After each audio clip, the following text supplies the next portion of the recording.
Welcome to Essential English Only. Your practical English lessons in podcast format.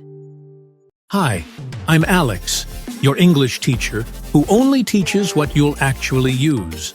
Have you ever felt nervous, insecure, or even paralyzed when trying to speak English, especially with natives? This is one of the biggest challenges for language learners, and the good news is that this fear can be overcome. I know you've heard that before, but the truth is that the fear of speaking is something you can control. The key lies in daily practice and adopting the right strategies to feel comfortable. Let's be realistic. Speaking English with natives can be challenging. They speak fast, use expressions and slang that you may not be familiar with, and the fear of making mistakes can create a mental block that hinders fluency. But what if I told you that with a few simple tips, you can overcome that fear and start communicating with confidence? With the right mindset and practical strategies, you'll be able to speak English much more naturally. The goal of this video is not only to teach you phrases, but also to give you tools and mindset to start feeling more comfortable and confident when speaking with natives. I'll guide you step by step through 5 powerful tips that, if applied, will change the way you approach learning English and, most importantly, how you interact with natives. 1. Start by specifically asking to speak slowly and clearly. When you begin speaking with a native, one of the biggest challenges is keeping up with the pace of the conversation. If you're a beginner or still in the process of learning, the chances are you won't understand everything that native says. This can create a communication barrier. The first thing you should do is ask for help right at the beginning of the conversation. If you politely ask the person to speak more slowly, it will relieve the pressure. Natives usually understand that you're learning, and by asking them to speak slower, you're showing that you're making an effort to understand. This will result in a more pleasant and relaxed interaction. This approach helps avoid frustration and discomfort. Practical tip: when starting a conversation, always ask them to speak more slowly. It shows that you're committed to communication and want to make sure you understand everything. Some useful phrases you can use are, "Excuse me, could you please speak slowly? I'm still learning English." "Sorry, my English is not very good yet. Could you slow down a bit?" "I'm still learning. Could you repeat that a little slower, please?" These phrases are not only useful, but also show that you have self-awareness and are taking the initiative to learn. In most cases, the native speaker will understand and will be happy to speak slower, making the conversation more fluid and less stressful. Also, when you ask them to speak slowly, you're taking control of the situation, which is an important step in overcoming the fear of speaking. Don't be afraid to ask them to repeat as many times as necessary until you fully understand what they are saying. This will boost your confidence. 2. Use paraphrasing strategies when you don't know a word. Many times, insecurity arises when you don't know the exact word for something. This is normal. Everyone's vocabulary, whether a native or learner, has limits, and not knowing a word doesn't mean you can't communicate. Instead of freezing up, one of the best strategies is to paraphrase.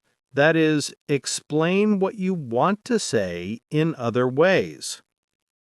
Practical tip: when you don't know a word, use simple descriptions to ensure the other person understands your intention. Not only will this help keep the conversation going, but it will also show that you have resources to work around language barriers, which is great for learning. For example, if you don't know the word for remote control, you could say, "I need the thing that you use to change channels on the TV." Or, if you don't know the word for press, you can try, "You need to push the button to make it work." These explanations might seem simple, but they are incredibly effective. Natives will understand your message, and if necessary, they might even help you find the right word. Remember, what matters most is communication, not perfection. You can even ask them for the right word, like, "What's the word for that? I don't know it in English yet." This approach will help reduce the fear of making mistakes and allow you to feel more comfortable and confident when speaking, while also creating a more natural and friendly interaction. 3. Use gestures and facial expressions to complement your words.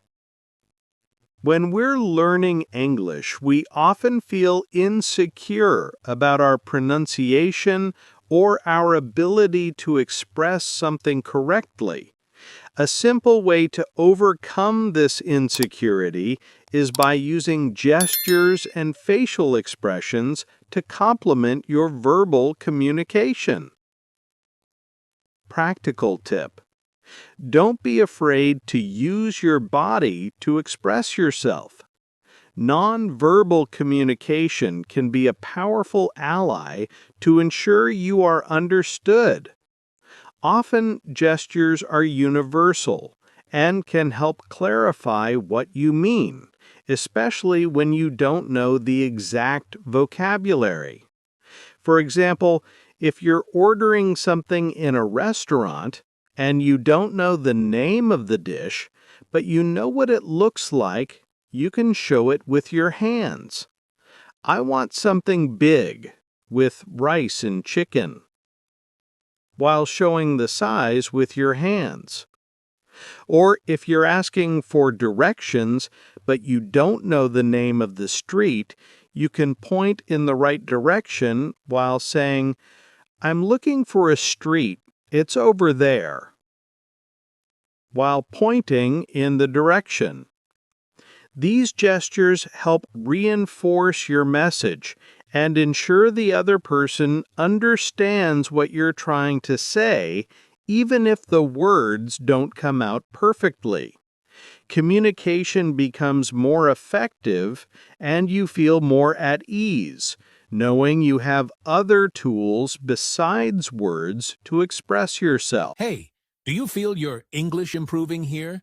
If so, all I need is a like to keep bringing new content. 4. Use "I don't know" in a positive and proactive way. The phrase "I don't know" is often seen as a negative phrase, which can create insecurity, but it can actually be a powerful tool to show your willingness to learn and also to engage in a conversation. When you use I don't know, you can create opportunities for interaction and learning. For example, if you don't know a word or expression, you could say, I don't know that word in English, but I would love to learn it. Or if you encounter something you don't understand, you could say, I don't understand this expression. Could you explain it to me? These phrases show that you are willing to learn and that mistakes aren't negative, but an opportunity to improve.